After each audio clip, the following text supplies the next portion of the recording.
உறவதி மனிதனம்மா, உண்மையில் தெய்வமம்மா, குருவே தெய்வமென வாழ்க்கையில் வணங்கிடு.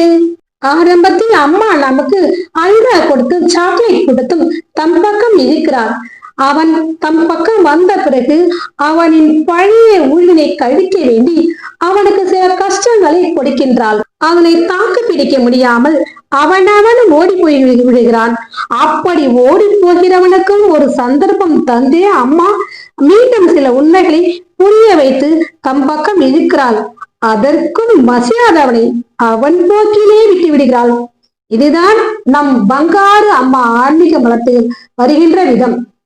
அந்த காலகட்டங்களில் தவ வாழ்க்கையை மேற்கொண்டு ஆன்மீக படியில் முன்னேற வேண்டும் என்று மலைகளிலும் குகைகளிலும் வாழ்ந்த முனிவர்களே நாம கேட்டிருக்கோம், படிச்சிருக்கோம்.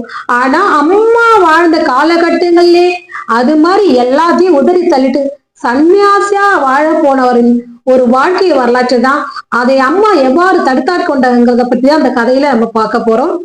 இலங்கையில் ஒரு பெரிய கலவரம் ஏற்பட்டது. சிங்களர்கள் தமிழர்களை வெட்டுவதும், தமிழ் பெண்களை கற்பழிப்பதும், குழந்தைகளை ஈவிரக்கமே இல்லாமல் கொள்வதும், மனித உடல்களை வெட்டி சாய்ப்பதும் பத்திரிகையின் வாயிலாக கேள்விப்பட்டு மனம் துடித்தார் ஒருத்தர். அவர்களுக்கு எந்த வகையிலேயாவது நாம் உதவி செய்ய வேண்டும் என்று செஞ்சிலுவை தொண்டன் போல உதவலாமே, இதுவரை வாழ்க்கையில் என்னதான் சாதித்தோம் என்ற எண்ணங்கள் அவருக்கு தோன்றின. இலங்கைக்கு எப்படியாவது நாம் சென்றே ஆக வேண்டும். கடல் மூலம் நீந்து சென்றால் 30 மைல் தான் ஆகுமாமே. தன்னந்தனியாக நீந்து சென்று முடிவு சென்றார். அதே மாதிரி அசத்து துணிச்சலோடு, விவேகத்தோடு, வைராக்கியத்தோடு கடல் நீரில் இறங்கி நீந்து சென்றார். பாதி வழியிலேயே உடல் சோர்ந்து விட்டது. நீண்ட தூரத்தை எப்படி கடக்க போகிறோம் என்ற பயமும் அவருக்கு வந்துடுச்சு.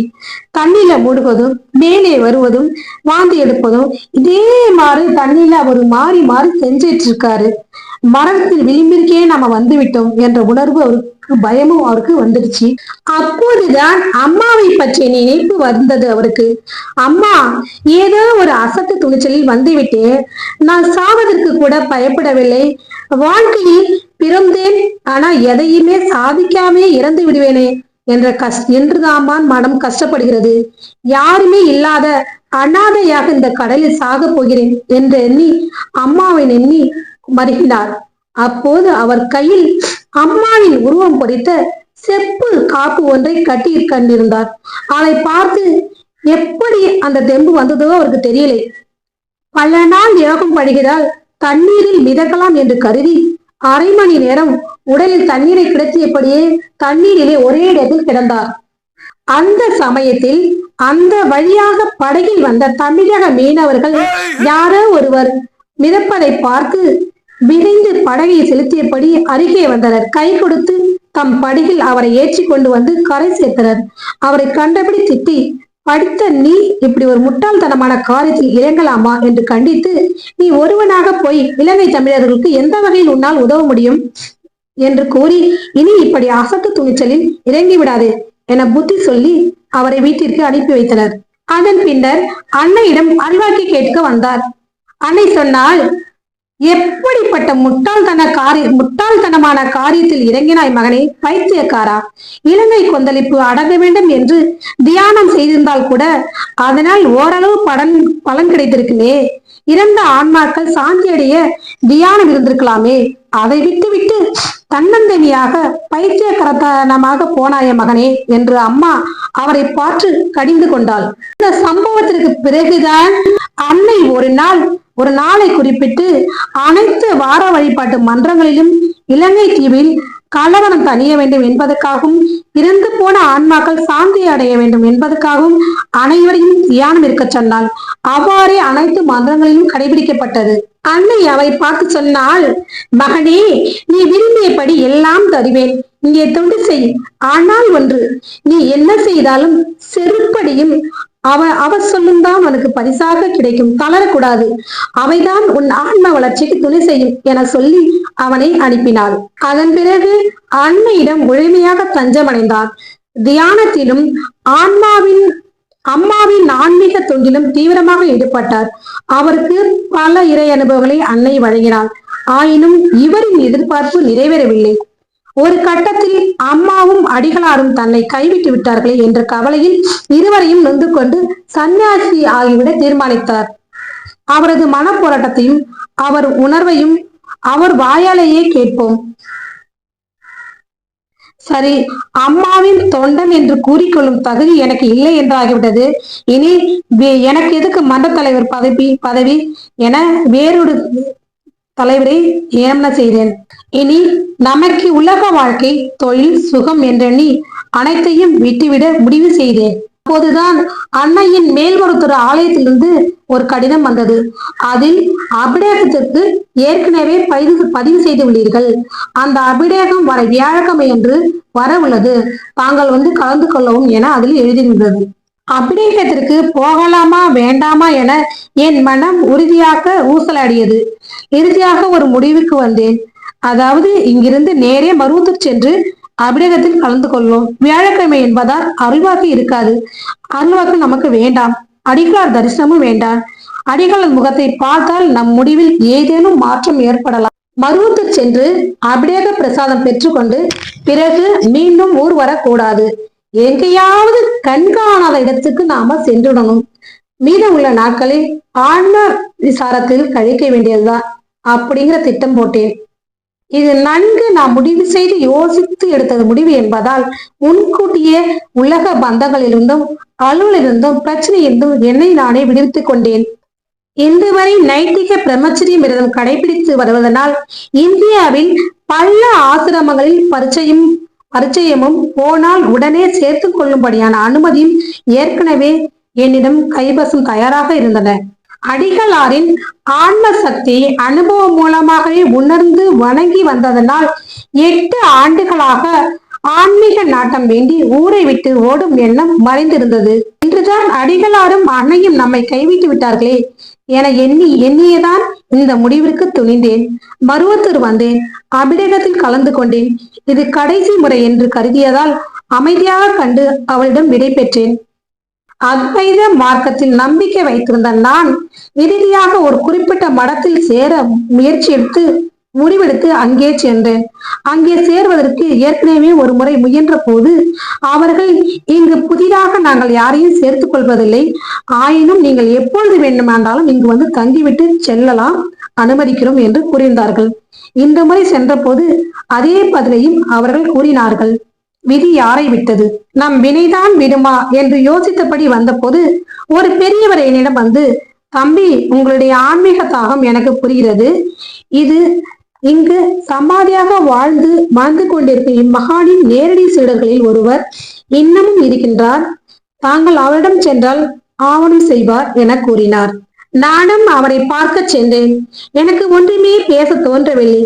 நான் அவரை பார்த்து கொண்டே இருக்க, அவரும் என்னை பார்த்து கொண்டே இருக்க, இப்படி அரை மணி நேரம் இனிமையாக கழிந்தது அந்த பொழுது. பின்னர் அவராகவே, மகிழ்ச்சி, நீங்கள் என்ன செய்து கொண்டீர்கள் என என்னிடம் பேச ஆரம்பித்தாள்.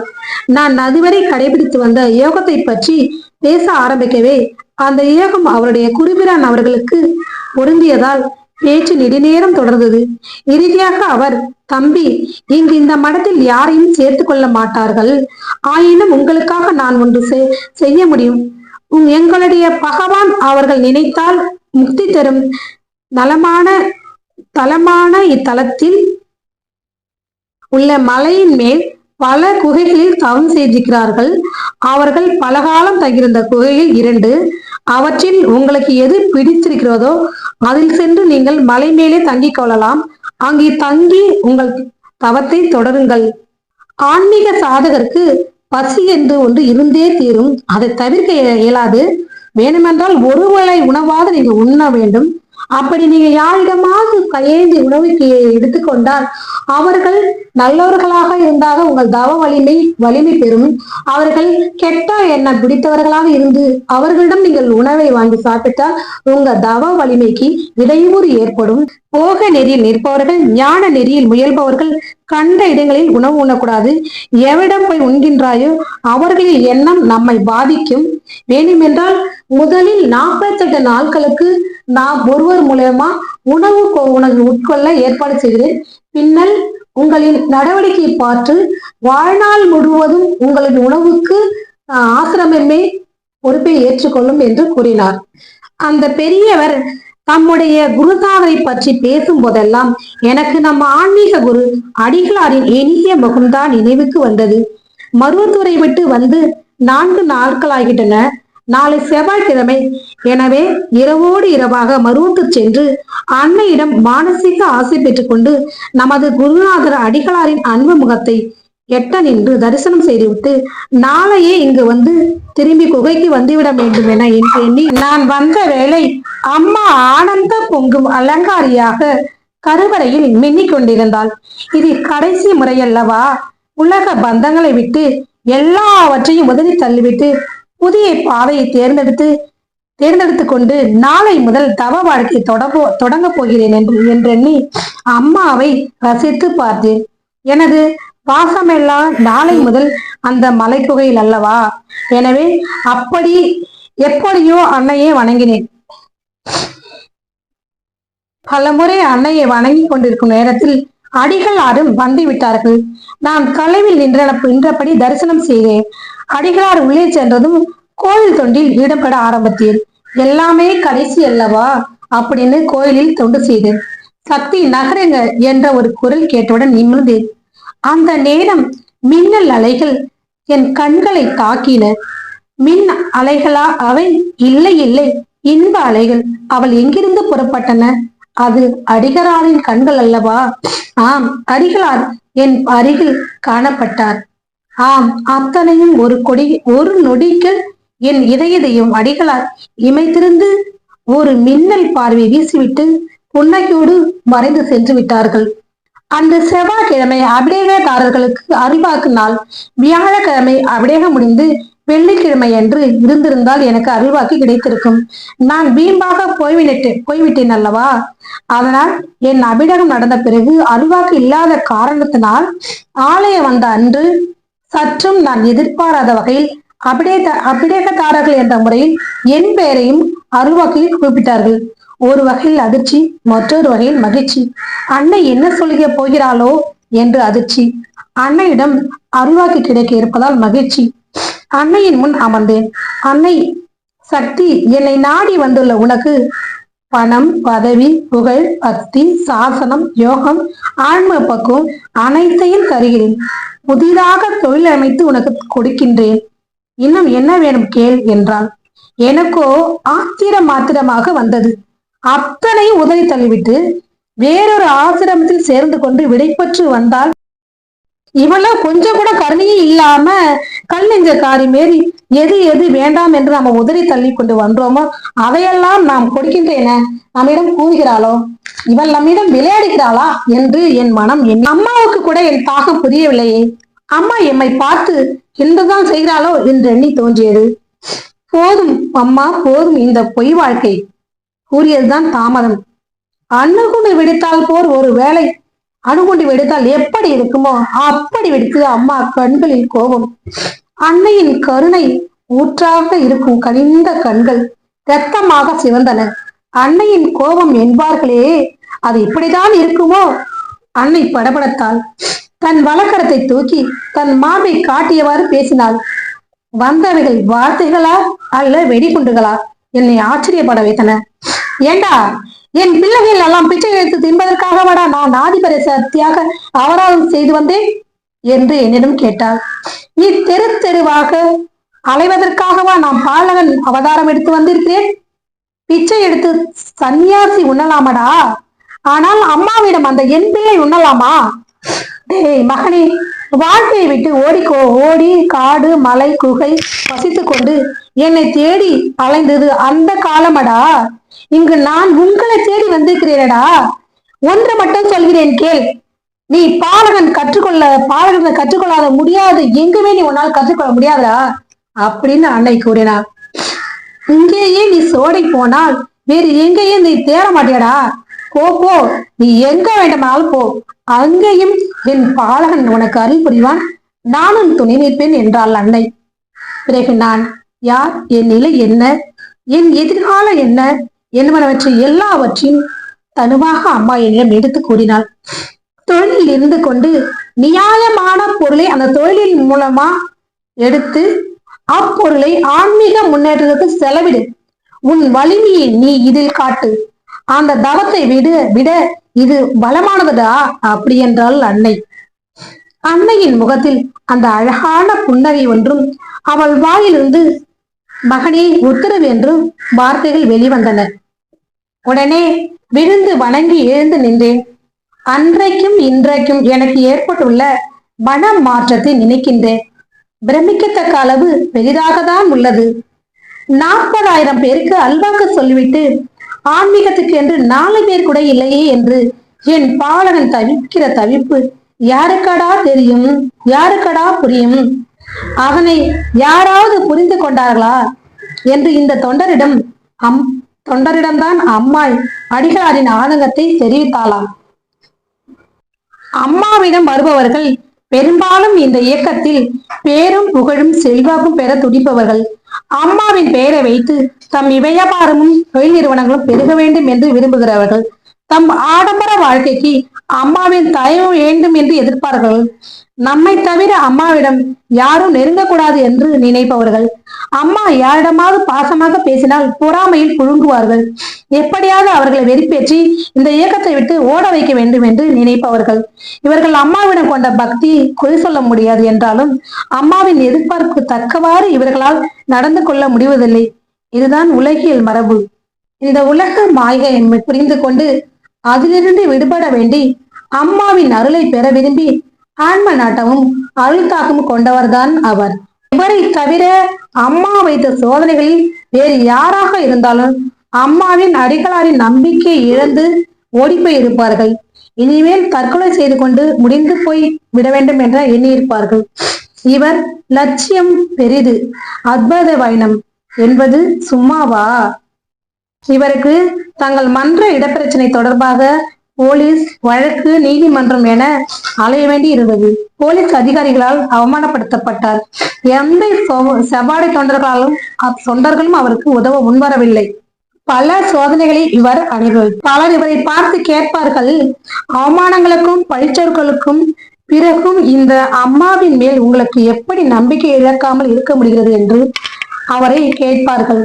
சொல்வார், ஒவ்வொரு சோதனைக்கும் பின்னாலே ஒரு உயரிய ஆன்மீக அனுபவம் கிடைக்கிறது, அதுதான் சூப்பர், அதையெல்லாம் வெளிப்படுத்த முடியாது என்பார். அவருக்கு உச்சகட்டமான சோதனை ஒன்று வந்தது. அம்மாவே அவளை தூக்கி எறிவது போல ஒரு நாடகம் ஆடினார்.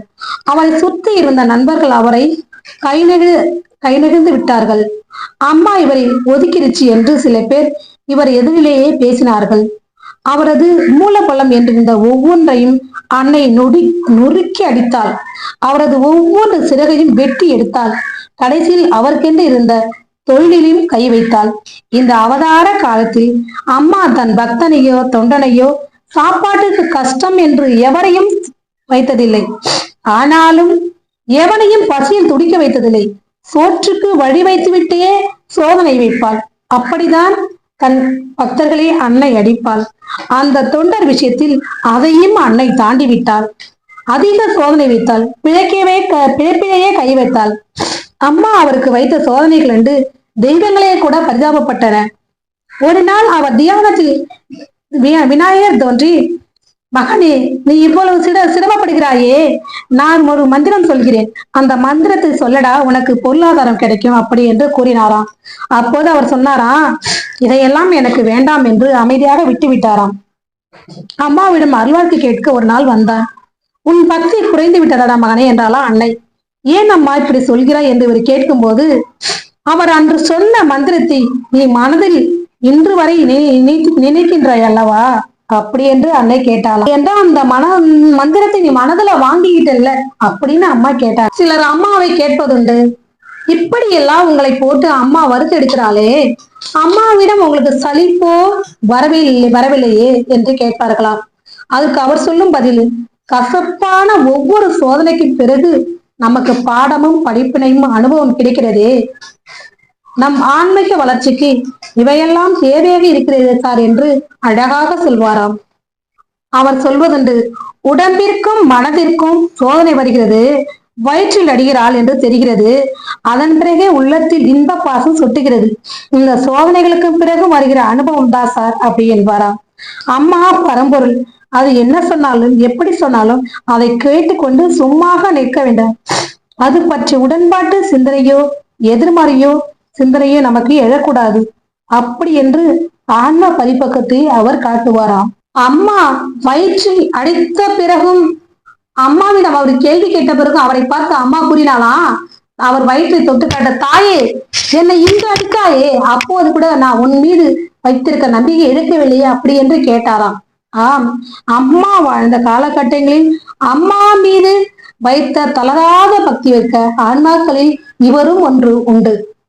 எனவே பக்குவமான பக்தர்களுக்கு சில நுட்பமாக ஆன்மீக முன்னேற்றங்களையும் விஷயங்களையும் அம்மா சொல்வதும் உண்டு. அம்மாவின் அவதார காலத்தில் இப்படி ஒரு ஆன்மா இருந்தது என்பதற்காகவே இந்த கதை உங்களுக்கு சொல்லப்படுகிறது. ஓம் சக்தி.